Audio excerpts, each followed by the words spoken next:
Killing government regulations has been all the rage lately, but one state took it all the way. What's in the news with stories on guilty of being scary, space farce, heroes update, Alabama marriage, TSA on cannabis, and death penalty in New Hampshire. Finally, an Ask Me Anything where I answer your questions on off-grid children, answering census questions, Socratic method with minarchists, and is monarchy better than democracy? This episode is brought to you by Health Excellence Plus, a health share that has saved my family thousands of dollars and can save you money too. Also brought to you by ForkFest, the third annual decentralized Libertarian camping event that happens right before PorcFest, with no tickets and no one in charge. Also brought to you by my dozens of supporters. Welcome to The Lava Flow, channeling the flow of information to the libertarian, anarcho-capitalist, voluntarist, and agorist community. Find us at thelavaflow.com. Here's your host, Roger Paxton.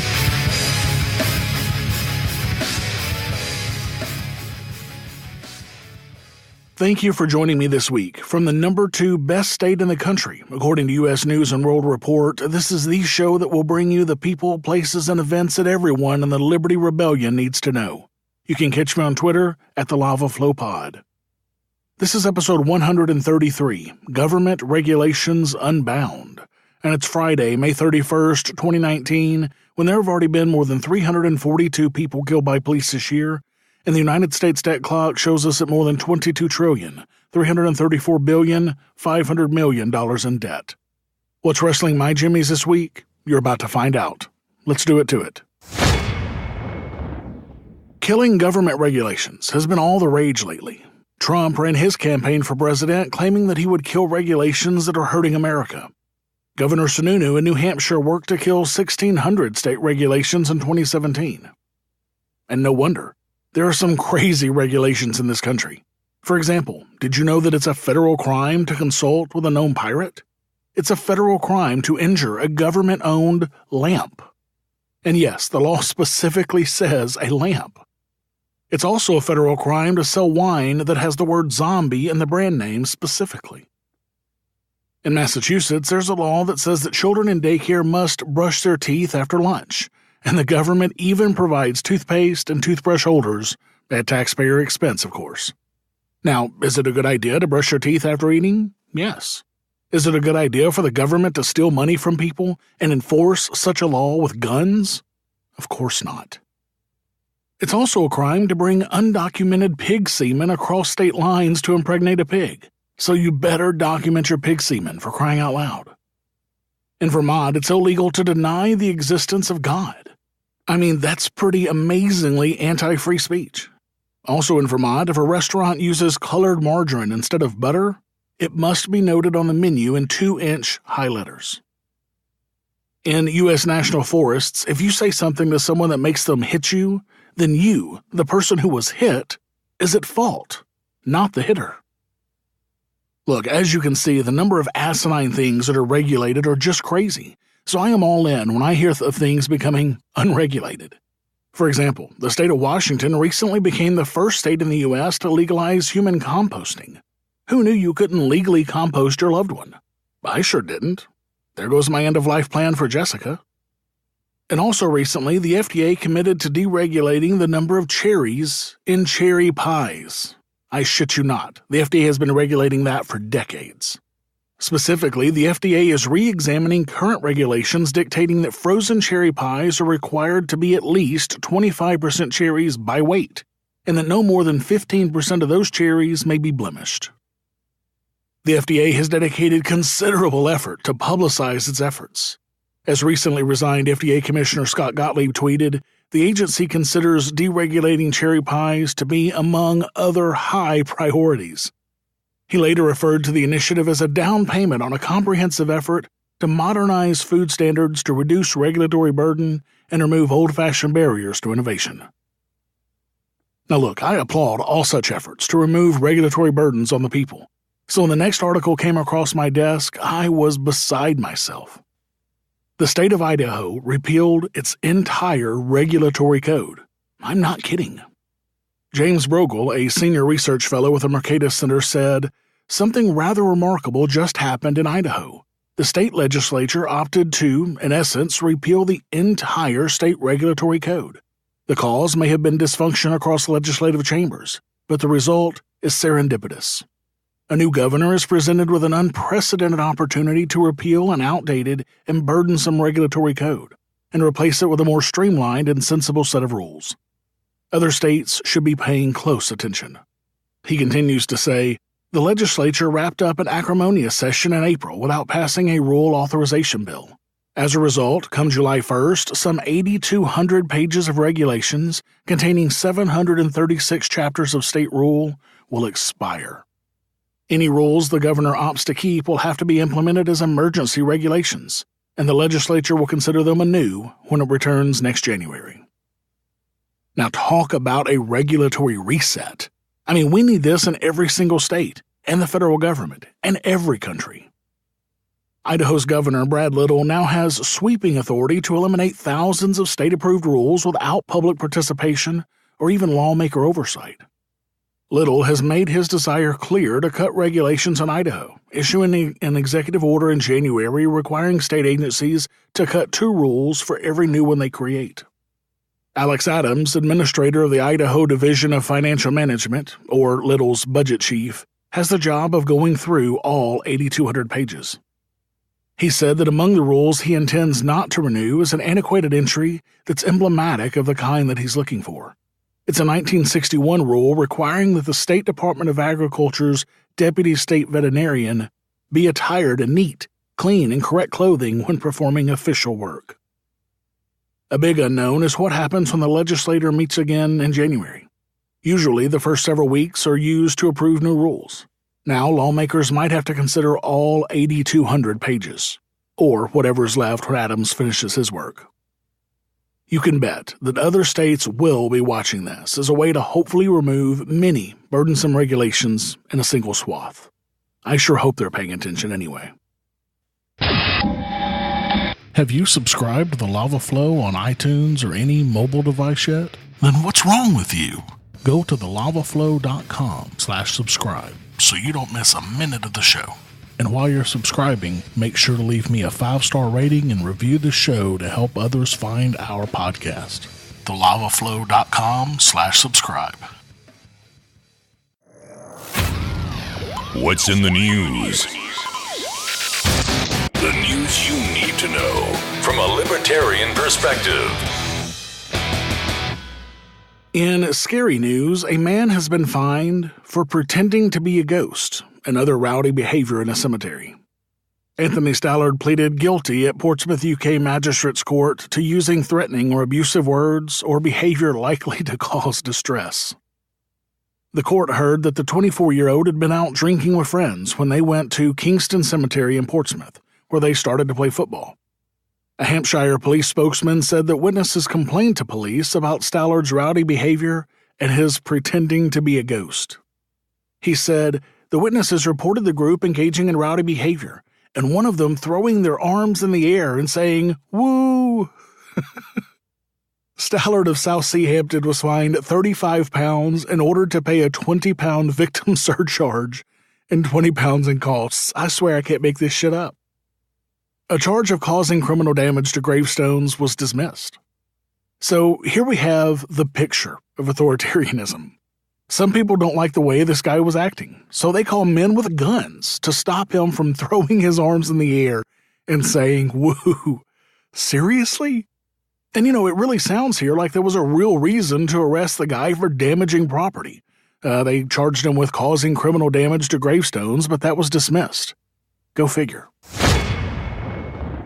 In Space Farce news, a key House panel has rejected the Trump administration's plans to create Space Force, a 6th branch of the U.S. military focused on orbital operations. The proposal leaves many unanswered questions and lacks input details and supporting analysis to justify the proposed size, scope, cost, roles, and authorities for the new military service. Members of the Democrat-led House Appropriations Committee's Defense Subcommittee said in their report on the 2020 budget proposal. I guarantee you if that committee was run by Republicans, this would be a different story. Debate about the proposed Space Force, which Pentagon leaders have called for nesting within the Air Force, just as the Marine Corps is part of the Navy, is expected to continue in the coming months as lawmakers review the Defense Department's 2020 budget request. Acting Defense Secretary Patrick Shanahan has been leading the Pentagon's effort to reorganize its space-related activities.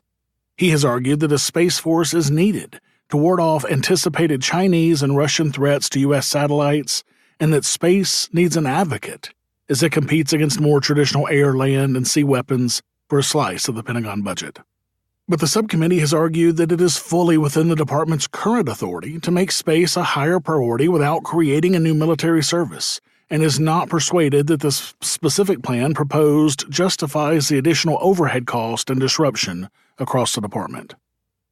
The committee is concerned that this effort may create a parallel space program that will overlap and duplicate existing programs and missions in the Air Force, the report states. Therefore, the committee recommendation includes a legislative provision requiring the Space Development Agency and the Air Force to work together to define a unified and integrated space architecture and to clarify roles and responsibilities.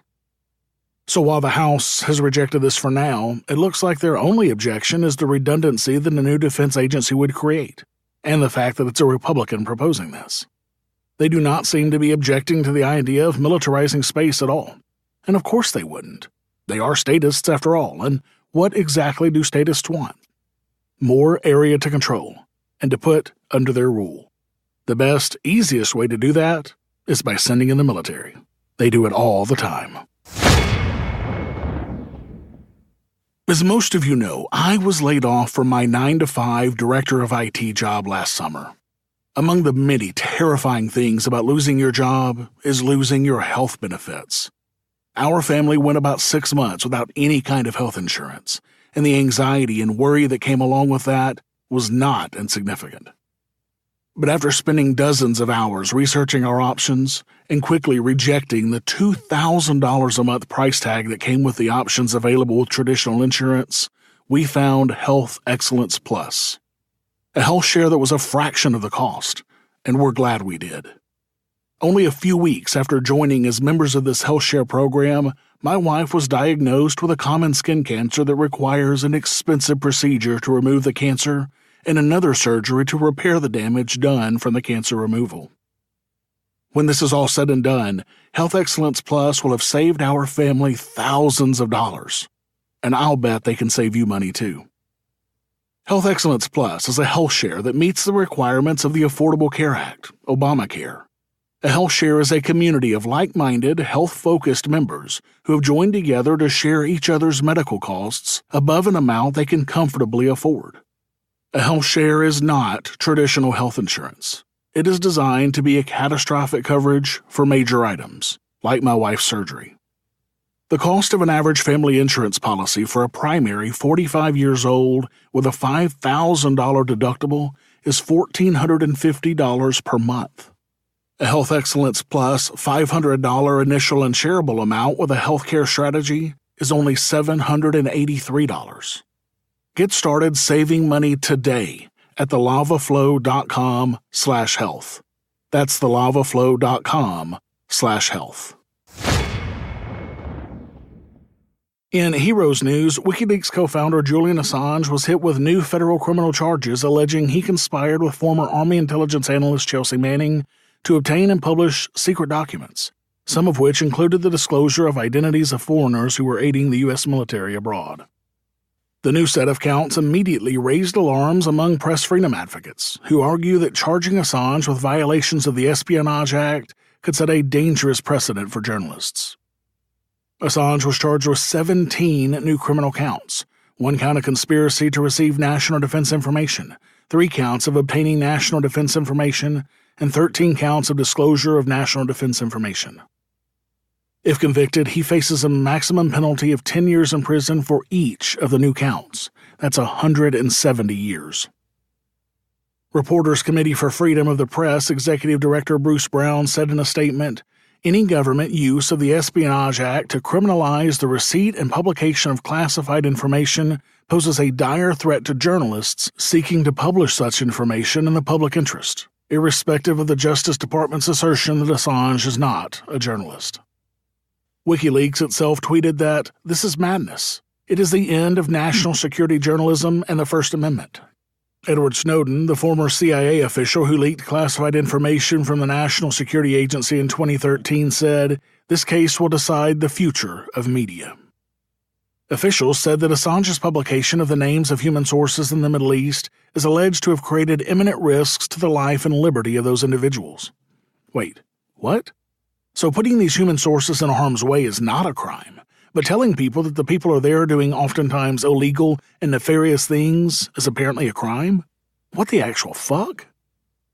Thankfully, the U.S. has never successfully prosecuted a non-governmental official for publishing or sharing unlawfully leaked classified information. However, that doesn't mean that Assange can't be the first. In some good news, Alabama's House voted to end the requirement for a marriage license in the state. The bill ends the requirements for both a license and a wedding ceremony. If the governor signs the legislation, marriage in the state will only require a couple to file for a certificate. After being passed by the state House and Senate, the bill now goes to Governor Kay Ivey, Republican, to be potentially signed into law. The legislation works around the Alabama probate judges who have refused to issue same-sex marriage licenses since the Supreme Court legalized same-sex marriage in 2015. Under the new law, a judge will only need to record an affidavit filed in a courthouse or county office to make any marriage official. Advocates say the new law will require judges to treat all marriages as equal under Alabama law.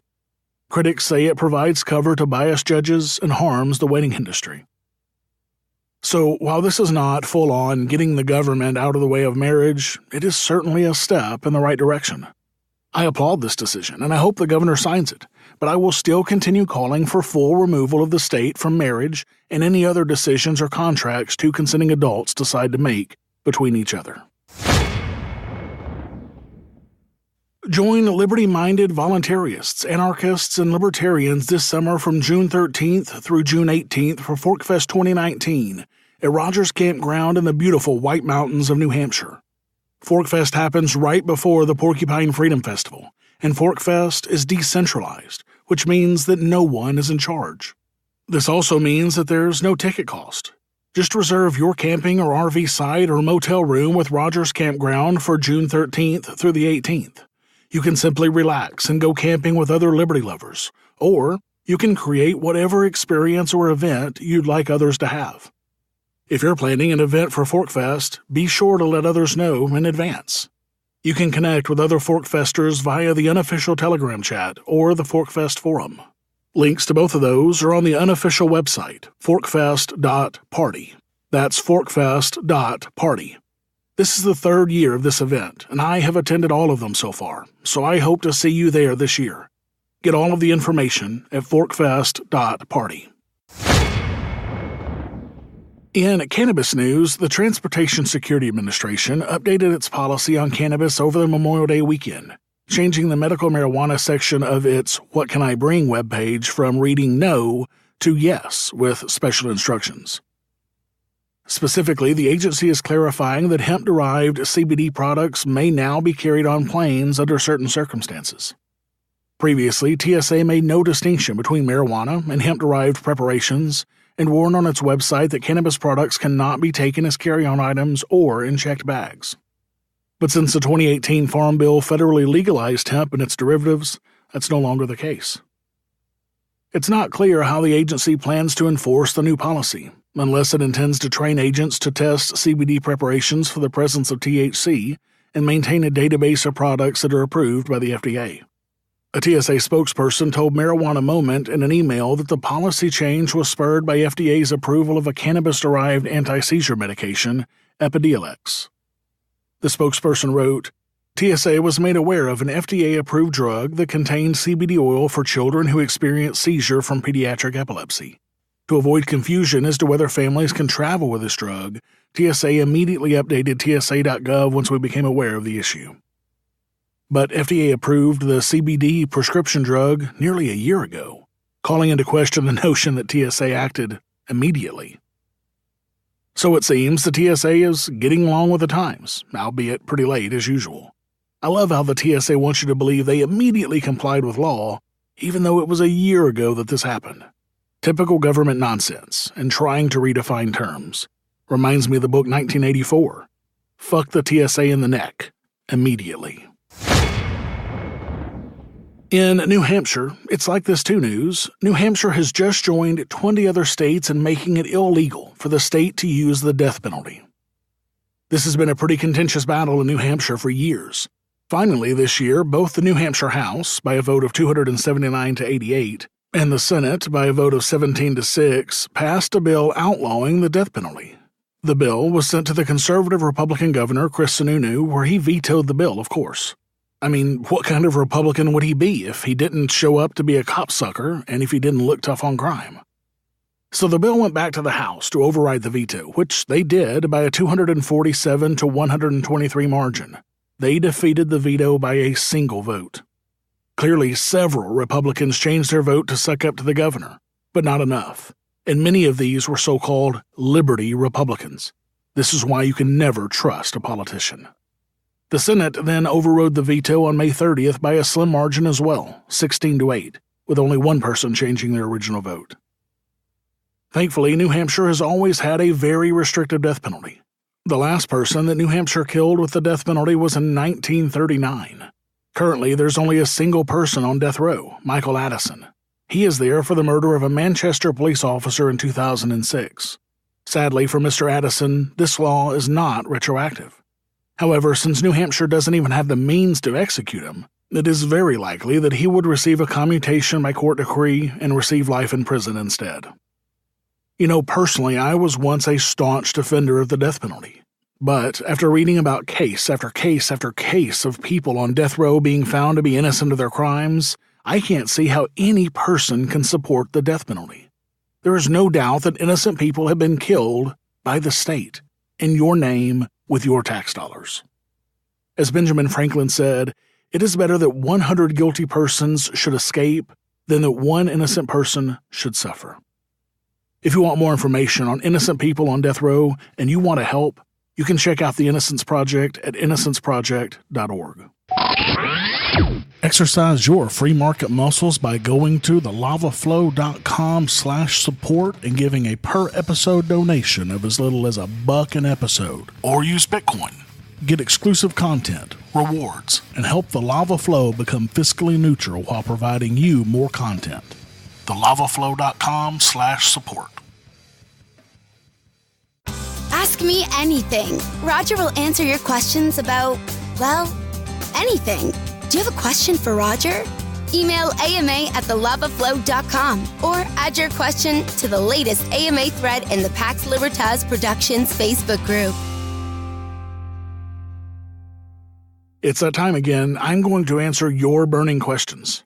Remember, you can ask me your question by adding it to the thread that I post weekly in the Pax Libertas Productions fans Facebook group, or by emailing me directly at ama@thelavaflow.com. Or, if you're awesome as fuck and you support this show, you can ask me your question in the Lava Flow Super Supporters Facebook group, or in Patreon or Bitbacker or Subscribestar. So let's jump into the questions. First question is from supporter John A., who asks 2 questions. First is, what do you think about the idea of having off-grid children with no birth certificate or social security number? Do you think it's possible in the current year? Is it too impractical? You know, John, I actually know several families that have no birth certificate or social security number for their children. They've all had to struggle in various ways, of course. Generally, getting insurance, even through a private company, is damn near impossible without a social security number. One of the families that I know recently started working for FedEx, and they were finally able to get their kids on insurance because FedEx doesn't require a social security number. Boy, they sure were thrilled. Other areas of life are difficult without a social security number. If you have no SSN or refuse to use the one that you were issued, you may not be able to purchase stocks, be an employee of a big corporation or even small ones sometimes, get welfare, hold a professional license, take out a mortgage, or be used as a tax deduction by your parents. Thankfully, though, there is no current law on the books requiring you to have a social security number, believe it or not. Now, I applaud those who will stand up and do this sort of thing, similar to last week where I applauded those who stand up and refuse to pay their theft to the IRS. It is a tough road, but man, I love it. And it is a tough life, and for most people, it's not a practical life. But many people do it, and they survive just fine. John A. also asks, should libertarians throw away their census survey? Man, John, this is another great question. In years past, I made the case that you should fill out the area that asks how many live in the home and tell the census takers to fuck off on the other questions. Now, that's what we personally did the last time around. However, my stance has changed since then. Let's look at the law first. According to United States Code, Title 13, Census, Chapter 7, Offenses and Penalties, Subchapter 2, if you're over 18 and you refuse to answer all or part of the census, you can be fined up to $100. If you give false answers, you're subject to a fine of up to $500. If you offer suggestions or information with the intent to cause inaccurate enumeration of population, you're subject to a fine of up to $1,000, up to a year in prison, or both. However, though, the website for the U.S. Census Bureau points out that the Sentencing Reform Act of 1984 effectively increased these minimum fines to $5,000. Noncompliance used to bring the possibility of a 60-day prison sentence and a 1-year prison term for false answers, but Congress struck those provisions in 1976. In practice, though, no one has been prosecuted for not filling out the census since 1970. Hawaii resident William Steele appealed a conviction and an accompanying $50 fine he received for not fully answering his questionnaire during the 1970 census. Steele argued that he had been singled out for prosecution because he participated in a public protest against the census. An appeals court agreed and threw out his conviction. So this is a low-risk form of activism. A Census Bureau FAQ on the subject of the American Community Survey concedes the following. The Census Bureau is not a prosecuting agency. Failure to provide information is not likely to result in a fine. The Census Bureau staff work to achieve cooperation and high response rates by helping the public understand that responsibility to the ACS is a matter of civic responsibility, and prefers to encourage participation in this manner rather than prosecution. Civic responsibility, my ass. Now, I'm not going to give anyone advice on this because there could be some serious financial repercussions for you, but I will tell you this. My family will never fill out a single question on any census form going forward. Thanks for the questions, John. I have a couple of questions from LW as well. He asks, what questions would you pose to a minarchist to discuss their beliefs? You know, I'm a huge fan of the Socratic method, so I really like this question. First, I would ask a minarchist if it's right to be part statist, because that's what they are, let's be honest. Then I would ask a minarchist if it's right to force their beliefs on someone else. I would also ask if it's okay to send men with guns to kidnap someone for not complying with laws that harm no one. I would ask if it's okay to send men with guns to kidnap someone for not giving money to, say, the new library that's being built. I mean, hopefully, questions like these will help them see the ridiculousness of most laws, all theft and all government thugs in blue. I know questions like this really worked on me thanks to a couple of different people in my life. LW's next question is, what are your opinions of Hobbes's view of monarchy being slightly better than democracy? Now, I must admit, I don't specifically know Hoppe's argument for this, but I will just speak for my own thoughts on this. One of the only good things about democracy versus monarchy is that there are a few checks and balances in a democracy. And sometimes you can get massive gridlock that stops a lot of bad shit from becoming law, at least for a little while. And while this is not always the case, I do find this far more agreeable than a single monarch being able to do as he pleases, when he pleases, with no checks and balances. I mean, what happens if you get a crazy motherfucker like Trump as your monarch, without any checks and balances? I sure don't want to find out, that's for sure. As the great statist Winston Churchill once said, many forms of government have been tried, and will be tried in this world of sin and woe. No one pretends that democracy is perfect or all-wise. Indeed, it has been said that democracy is the worst form of government, except for all those other forms that have been tried from time to time. And I couldn't agree more. Democracy, or any form of government, is evil. It is force, it is violence, it is theft. I want to see it die a quick and painful death. Thanks for all the questions, guys.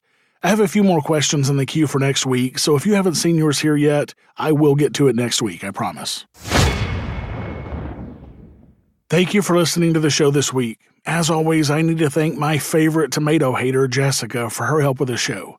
For the show notes of this episode, where I put links and other information that's been on the show, go to thelavaflow.com/133. I don't have any new supporters this week for several weeks in a row. Come on, guys, help me out.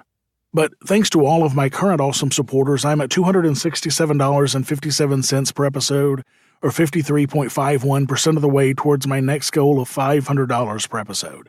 Guys, thank you all so much for your support. Remember, when I hit this next goal, I'm going to be upping the content I bring you from half an hour per week to a full hour.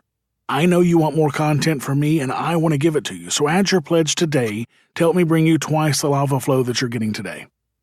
So exercise your free market muscles by going to thelavaflow.com/support and giving a per-episode donation of as little as $1 an episode using Federal Reserve notes through Patreon, or monthly using Subscribestar, or using cryptocurrencies through Bitbacker. I want to be able to bring you more content soon, so make sure to add your donation today to help make that happen. I have a new Apple Podcast review this week. JLens29 says, "Short and sweet. I'll keep this short and sweet. Listen to Roger for the unfiltered liberty perspective on what's going on. Keep striking the root, brother." Keep striking the root, indeed. Thanks, JLens. If you have a minute and you want to hear your review read right here on the show, please go to thelavaflow.com/Apple and leave me a rating and a review. All the cool kids are doing it, like JLens. Thank you to everyone who's left me a rating and a review so far. You guys rock. To all of you who haven't, can you guys help me out and go leave a review for me? Go to thelavaflow.com/Apple to do that now. Until next time, keep striking the root. Thank you for listening to The Lava Flow at thelavaflow.com. Don't miss an episode. Subscribe now at thelavaflow.com/subscribe. This has been a Pax Libertas Productions podcast.